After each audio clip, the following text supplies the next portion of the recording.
You're listening to Discography Discussion, episode 173, Unearth. Hosted by Dan Terry. Trust me, guys, it'll be fine.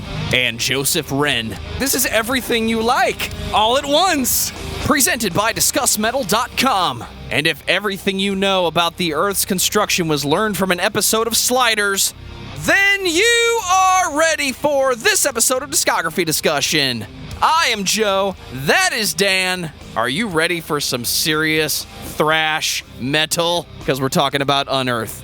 Well, we're talking about Unearth, but I would say more metalcore, maybe a little bit of thrash metal in there, but I wouldn't say for the most part it's thrash metal. I think what we're getting with Unearth is one of the ultimate examples of metalcore. It's done well. They definitely fell into a little bit of the generic trap, but that doesn't mean that they do not have redeeming qualities. Sometimes the generic trap is okay if what you're doing is enjoyable and entertaining. I agree, and we're going to get into all of that as soon as Joe does his intro thing. Well, before I do this intro thing, I'm going to take this time to say thank you to everyone for listening to the podcast. Thank you for listening and for subscribing. If you are not a subscriber, then you can find everything Discography Discussion at discussmetal.com. We are on Spotify, Apple and Google Podcasts, TuneIn Radio, Stitcher, iHeartRadio. So if you have an Amazon Echo or a Google Home, you have no excuse. Ask it to play the latest episode of the Discography Discussion podcast, and it will. We're also on Facebook and on Twitter at Discuss Metal. Be sure to like, favorite, and subscribe. It really helps us out. It lets us know you're listening, and now Dan is going to tell us all about 5-star reviews. Well, we do enjoy our 5-star reviews. I've got one here that we just got the other day, a nice 5-star review from T-Doom, which is a great name. Absolutely. He says, all genres covered. These guys dig some great bands, even those underground and underrated bands that made the best music to date. Love listening and always waiting for more. Oh, thank you very much. That review was very helpful. Absolutely. And we definitely appreciate that. Trying to get into some more genres, actually. If you can believe it, sometimes I feel like we talk about mostly, metalcore bands. But like we're doing tonight. But I almost want to start. I almost want to start throwing in some crazy stuff, like some more prog and maybe some black metal. Maybe get some more death grind in there. I don't know, man. There's so many possibilities. Can we throw Tom Waits on the pile? I mean, we did that NF episode, so I guess, yeah, sure, why not? Let's just do it. Spoilers for my album of the week. Tom Waits, baby.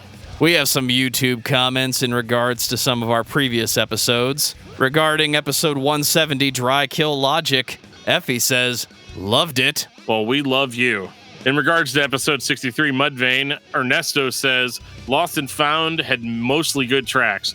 They lost me on a new game. I could definitely see that, but I ended up throwing most of Lost and Found out. Sometimes time travel is painful, but thank you for that one. We appreciate it. Mr. Fusion. Yeah, absolutely.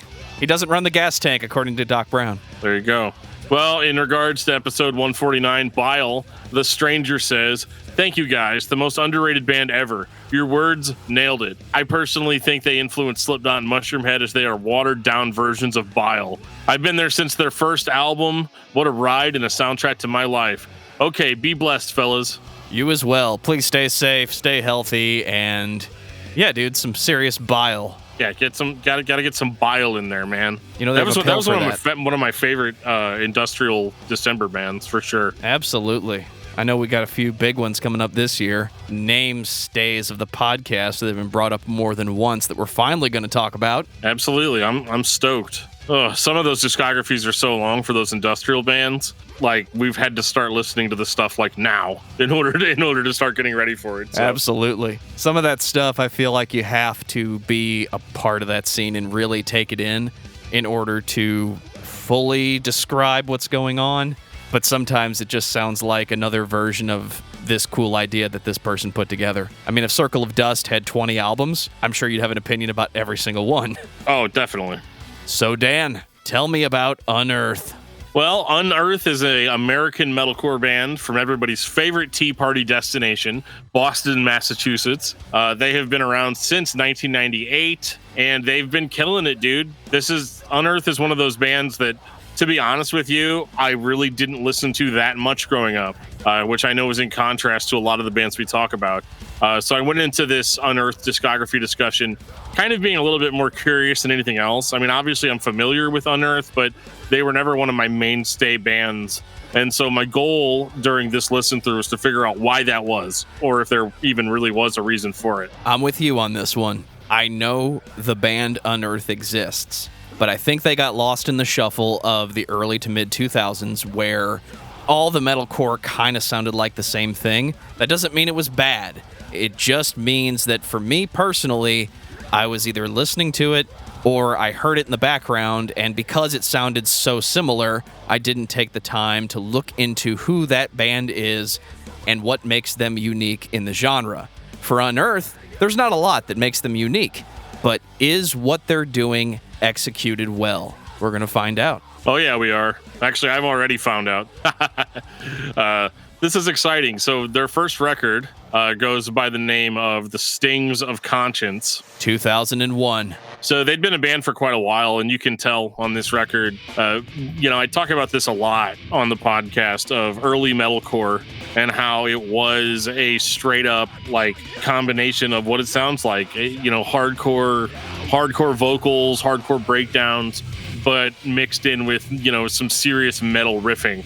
And it's pure here. It's very kind of chaotic, kind of has that chaotic metalcore band sound to it, where they didn't really write songs back then. They just wrote a whole bunch of parts and then, blended all those parts together and cut it into 10 tracks. It might seem very by the book now, but back then that's just what metalcore bands did.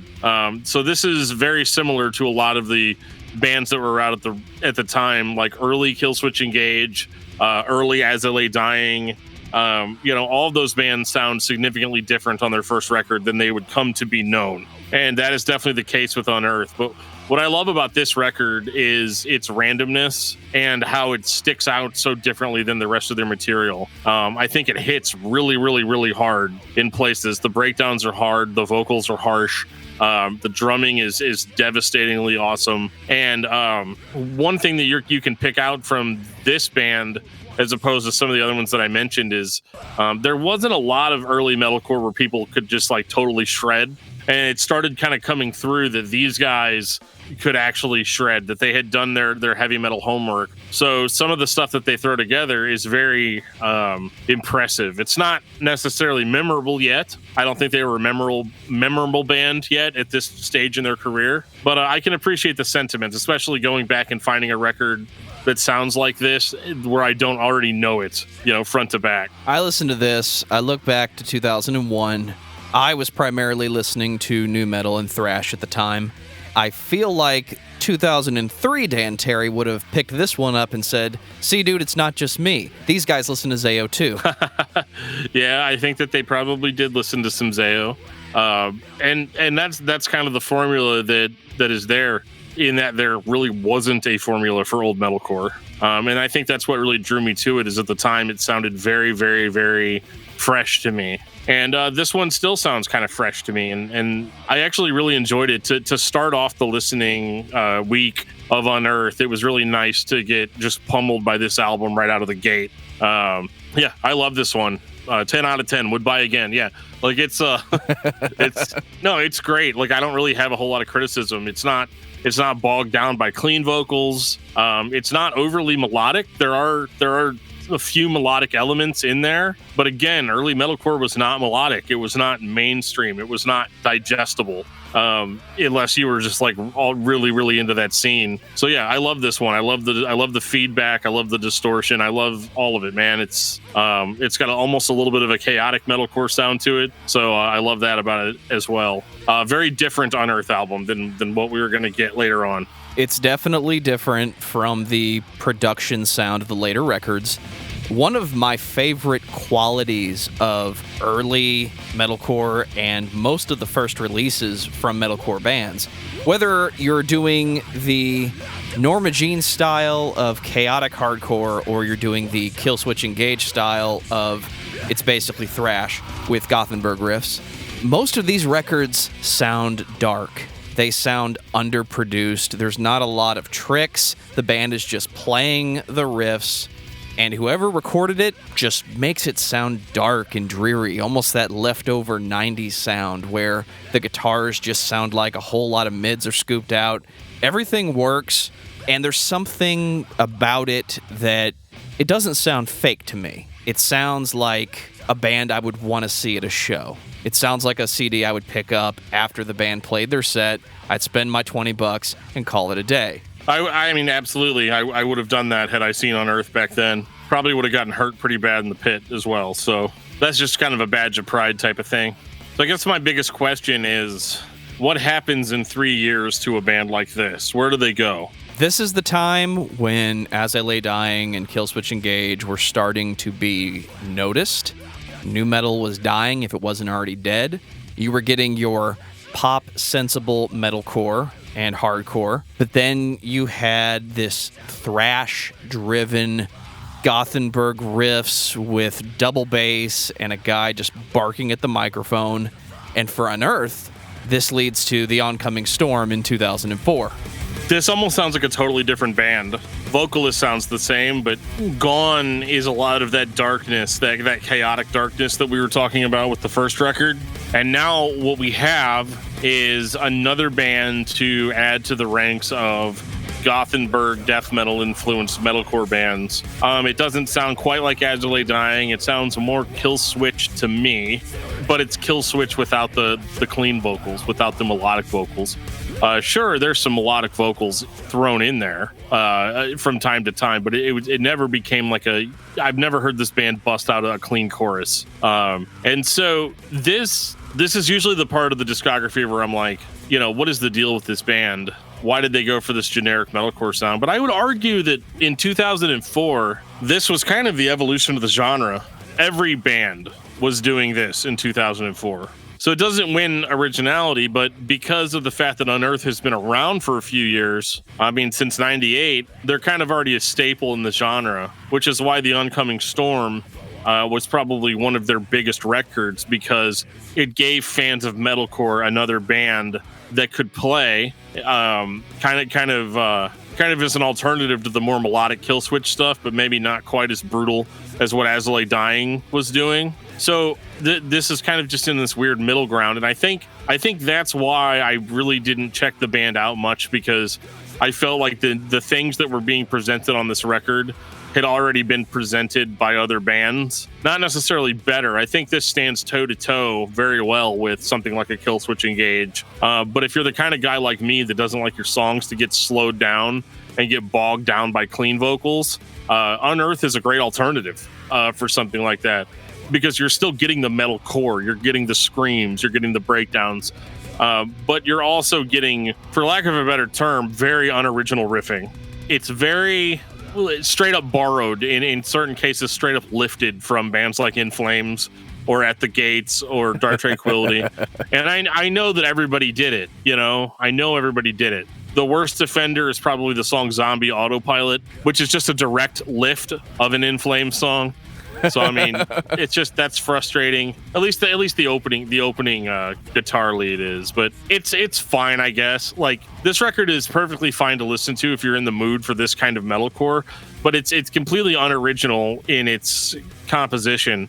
But I can't really fault the band for that, because that is kind of what the genre was in 2004. Absolutely. It's a perfect time capsule, and this is huge. This propelled the band very, very, very, very far. To be honest, I miss a little bit of the unpredictability of the last record. But, if I had actually taken the time to sit down and listen to this in 2004, I would not have had a lot to complain about. I am surprised. I'm actually shocked to hear the leftovers of the late 90s metalcore.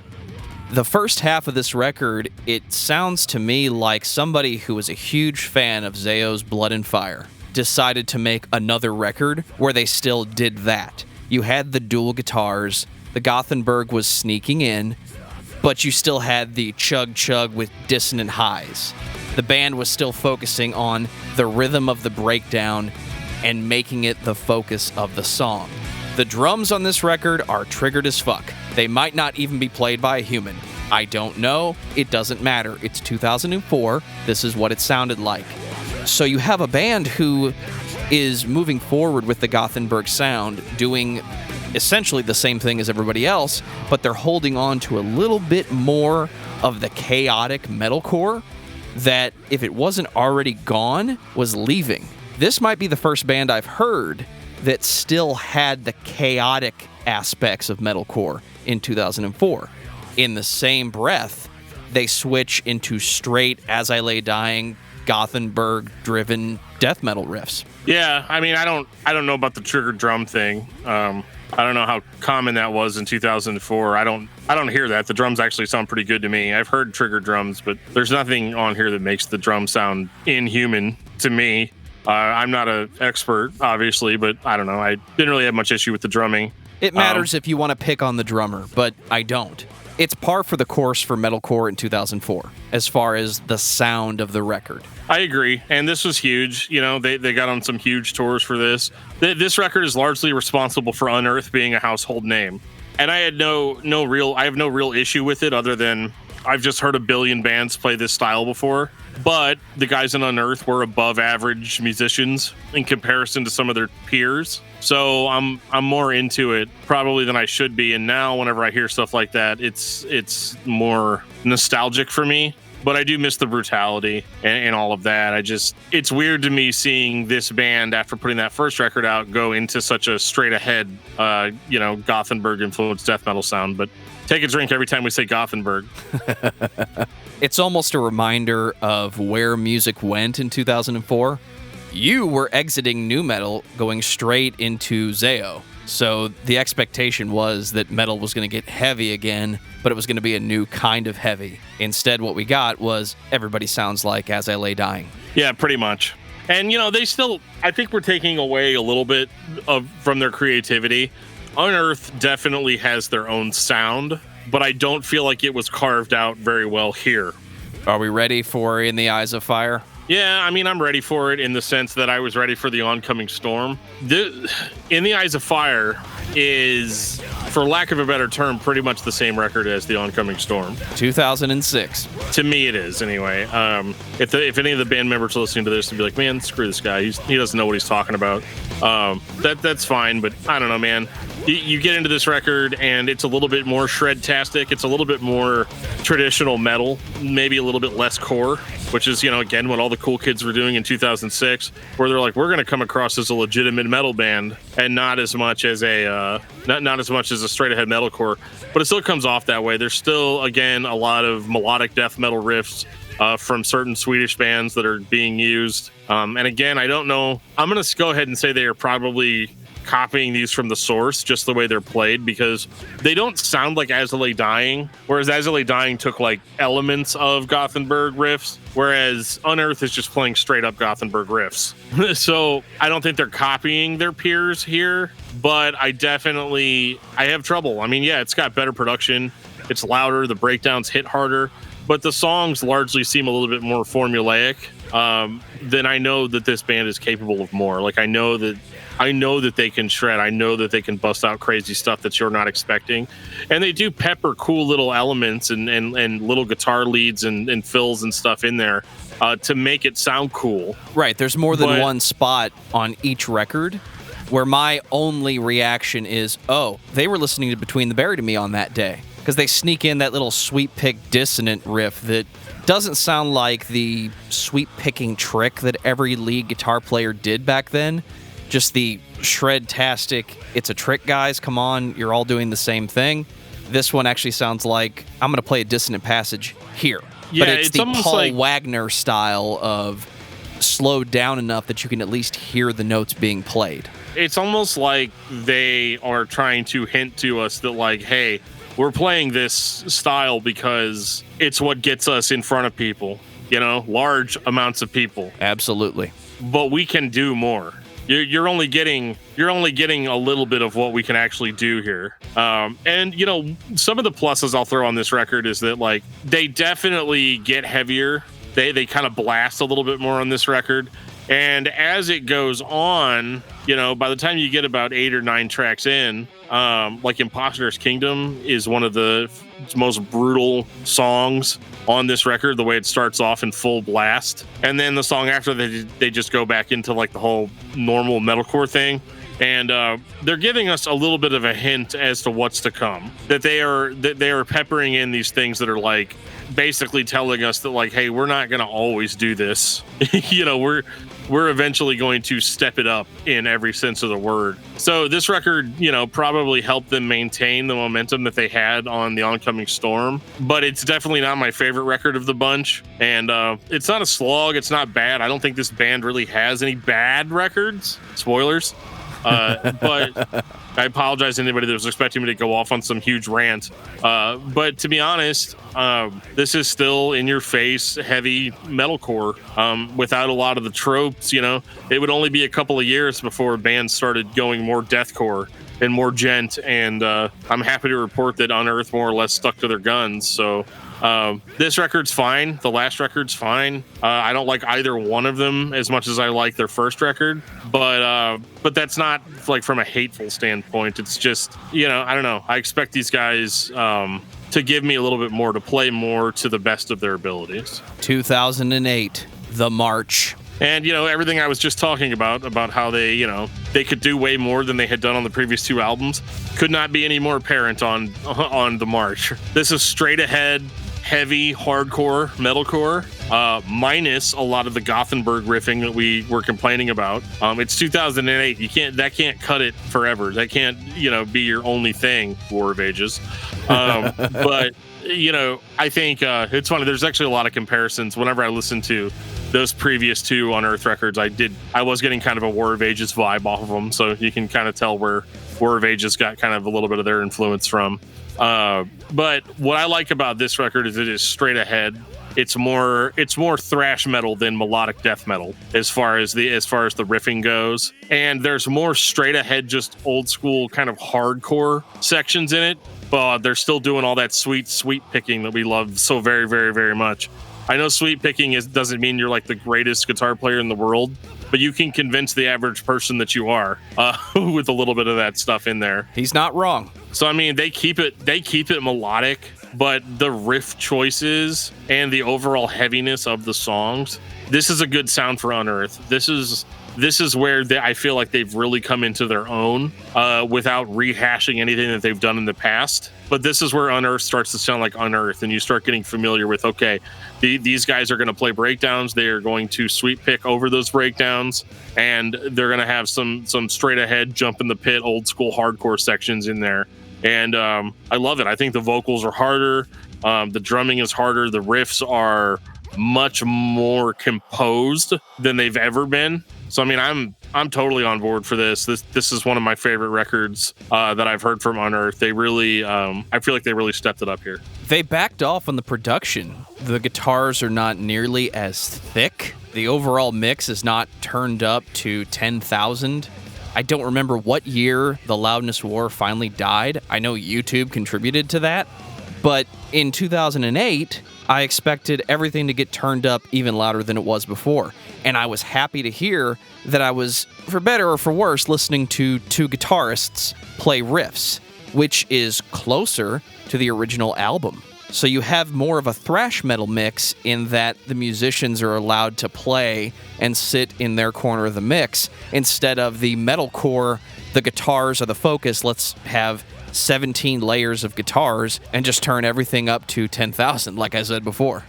Yeah, totally. I think this is a good sound for them. I think it's a good look for them. They transitioned out of the generic early 2000s metalcore sound with this record and really started to kind of come back into their own. And I dug it. It's not as like old school metal as like a Shadows Fall would be, but that's okay. Like they still very much are what they are. They still are a melodic leaning metalcore band, but they're starting to introduce elements that I feel like gives a more accurate look at what their roots are as musicians. So yeah, it was a good release, man. I don't have a whole lot more to say about it, but it was definitely a step in the right direction for Unearth. I dig it. 2011, Darkness in the Light. So you're staring into a black hole. Is that what you're trying to tell me? I mean, I guess that's what it is. I don't know. Or maybe you can just find good things in a bad situation. I'm just spitballing here. Isn't this a bad thing in a good situation? I mean, I don't know. This is an interesting record because to me it sounds like it should have come out in a different order than it did. Like if I was just guessing what order these records came out, I would assume that this one would have come out right after In the Eyes of Fire and before The March. It seems like the progression is like in the middle there, because with this record, what you get is a little bit of a swing back to some of that like melodic death metal riffing with the heavier elements that I was describing in the last record. So it's a half step back while still maintaining the stuff that was established on the last record. So I don't know, like again, I don't hate this. I think that they are absolutely heavier than they've ever been. The sweep picking is back. Arise the War Cry has it in spades. That's a great song. But I think overall this record is just a little bit more melodic than the previous, and I'm fine with that because again, I feel like this is a more earnest sound for them. And you know, whereas I talked about them going into different territory on their last record, it's like they've kind of kept that momentum, but maybe there are fans that are like, well, I want those melodic riffs, you know, I want those melodic death metal riffs, and then being like, well, all right, well, we'll give you a few of them.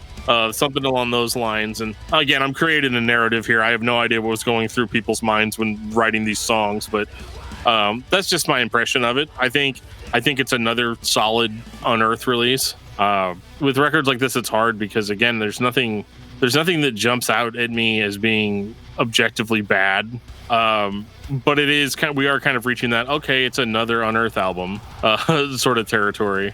Unearth as a whole is another band that, in general, it's all good. I can't pick apart consistent delivery of the overall theme. It's thrash metal with metalcore and heavy vocals and double bass. The thing that stands out the most to me is at no point in the 10 years of this band's discography up to this point did they just throw in the Howard Jones melodic vocal.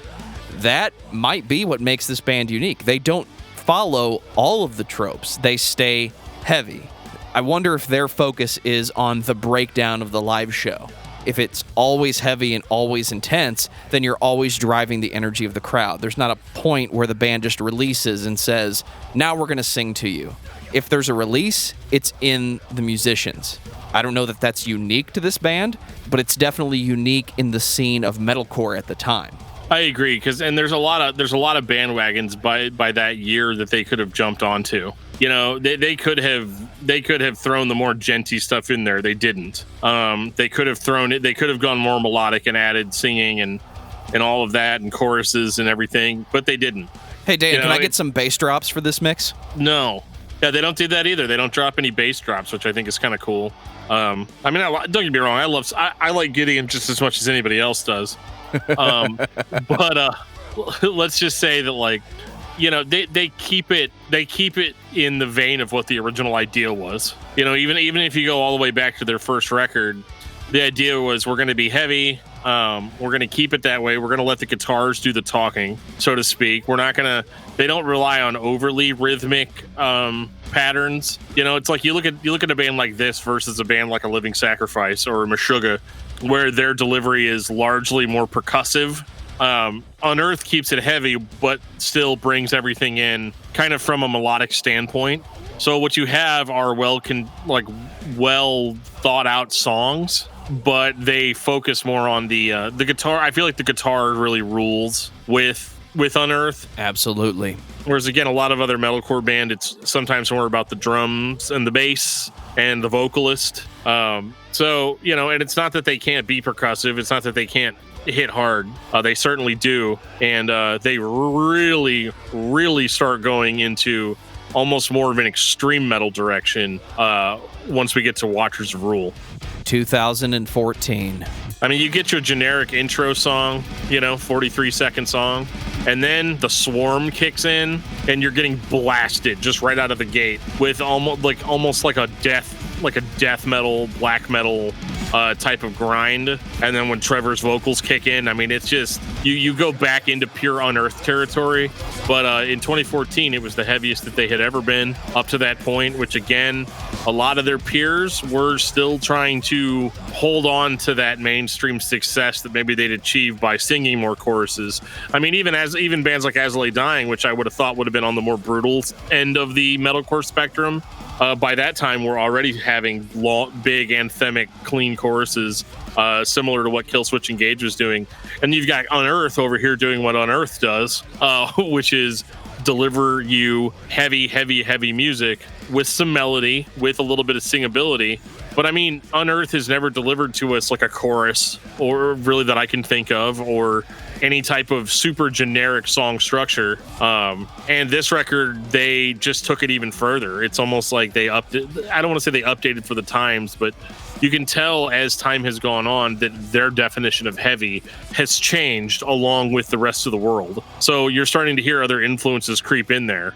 You're starting to hear a little bit more of that death metal influence. You're starting to, not melodic death metal, real death metal. And you know, even a little bit of black metal sneaks its way in here. And I can't say that I hate it. I'm into it. But what I love about it too is that even if you're not totally on board with those styles, you're gonna like what Unearth did with them. There's some raw thrash-driven solos where some bad notes sneak in.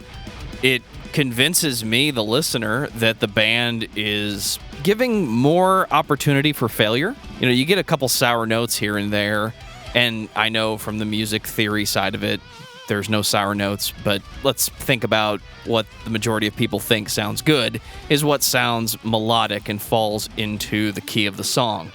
If the band is able to sit down and play faster, more intense, add more notes, play them cleanly, and doesn't blatantly destroy the song structure, you know, this band could just decide that today we're going to play songs and you're going to have to count to 11 and we're Meshuggah now. But they didn't do that. They keep just enough of what the fans of this style are going to want to hear. They're still focusing on the breakdown, but they're playing more. If that's possible after 6 records where the riffs kind of flow together, that's above amazing musicianship. There's plenty of opportunities to put this band on, click shuffle, and without looking, tell me what record it is, and you're not going to be able to do that. But this is more thrash, more death metal. The band somehow moved forward, but still decided to play this style of metalcore. This is intense, and I love it. Well, you think this record's intense? Just wait about 4 years. Is it time? It's time for All Out Extinction, or, you know, Extinctions, however you want to pronounce it. Thank you for stealing my joke, sir.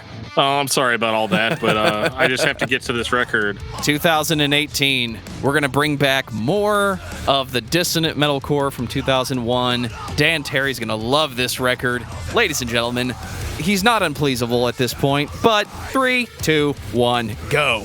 Oh, yeah, I'm not unpleasable at all, man. This is like perfectly tailored to dudes like me.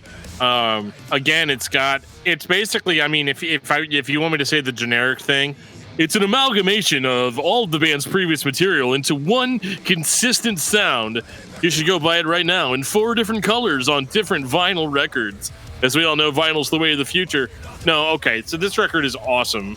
Will Putney produced. I'm trying to think of how many bad records I've ever heard Will Putney produce. Let me check the list. There's not anything on here for Will Putney, dude. Got it. Okay, good. I don't even know where this came from. They somehow went even more extreme than they had before. Trevor's vocals sound more unhinged than they ever have, and the music itself, the songs themselves, are coming from a much more brutal place than they ever have before. I mean, again, they're still Unearth, so you're still gonna have melodic songs. But like even some of the more melodic moments on the record, like the intro to Cultivation of Infection, it's like more creepy than anything else. It's not really like, doesn't really make me feel very good. It's almost like a nauseous feeling. And then they just come in and they start blasting. Anyway, I started blasting. So like it's, I don't know, man. Trevor comes in with these like super deep guttural vocals, more old school death metal. I don't know, man. Like, I want to go track by track, but I know that's not this show. They just knocked it out of the park with this one, man. There's really no other way to say it. They have been cultivating a sound. They've been cultivating a sound since the March in 2008. So in 10 years, they cultivate that sound, and then you get a record like Extinctions where they've kind of figured it out. This doesn't sound anything like the Oncoming Storm or In the Eyes of Fire. It's like almost a different band. And to me, I almost ignore those two records in the discography. To me, the perfection would be Stings of Conscience, right, in 2001. And then the second record could have been The March, Darkness in the Light, Watchers of Rule, and Extinctions. Like they should have all just, like, I don't know, man. They fit a certain. They tell a story. They fit a narrative, and I love it. I think this is the real Unearth sound. If there is a way to take every stereotype of metalcore and hardcore and put them on one record, but do it in a way that doesn't sound like we just cut pieces out of every Norma Jean record, threw it in with some Killswitch Engage, dug up some old school death metal, and a little bit of what Between the Buried and Me was doing 10 years ago, throw all of those things in a pile and actually give me something that not only sounds unique, but is composed in a way that I can't predict what the band is going to play next accurately. It's not like the band does dissonant heavy, and then plays melodic chorus with intense death metal vocals. The band straight up does like a Norma Jean polar similar sludge, amazing riff-tastic intro, but then immediately transitions it into the stereotypical metalcore sound, and then gives the lead guitarist 15 seconds to play by himself. If that wasn't done very well, this would sound like a medley of crap. But for some reason, it just flows together and is interesting because I'm hearing everything that I like, but I'm hearing it put together in a way that actually makes sense instead of guesswork. It's not like we cut up the song and said, well, what pieces go together? And being for the benefit of Mr. Kite, that's not what happened here. Yeah, no, this is great. And I don't know if I agree with everything you just said, but if the end result is this is a great record, then it's fine.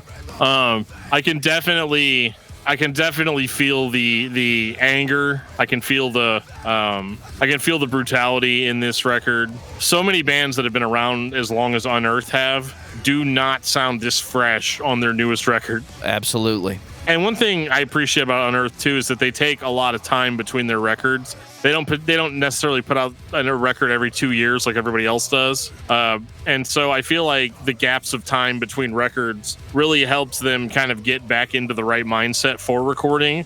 And I think that's largely the reason why these records sound as fresh as they do. There's enough time between the records where everybody else is just shoving the same thing down your throat or changing slightly but still following the masses, whereas Unearth just stuck to what they wanted to do.